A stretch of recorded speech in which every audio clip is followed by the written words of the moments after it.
Ons lees die oordenking vir die 3de Junie uit Die Here is my herder met die vriendelike vergunning van Lisette Marie. Die opskrif vir vandag is Tabernakel. Ons teksvers kom uit Eksodus 25 vers 8. Hulle moet vir my 'n heiligdom oprig dat ek tussen hulle kan woon.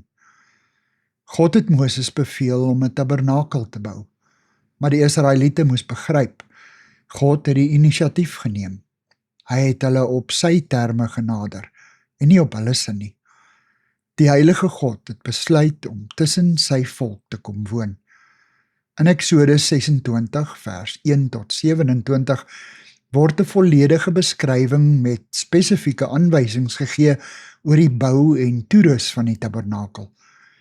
Die struktuur moes van houtpale en materiaal gemaak word, sodat dit maklik op en afgeslaan kon word op hulle reis deur die woestyn.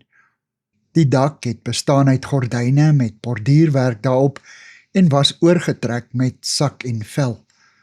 Die 3 dele wat uit die binnehof, die heilige en die allerheiligste bestaan het, is omheind met 'n gespande doek. Die tabernakel was vir hulle die simbool van God in hulle midde. Solank as wat hulle op een plek vertoef het, was daar bedags 'n wolk bo oor die tabernakel en snags 'n vuurkolom.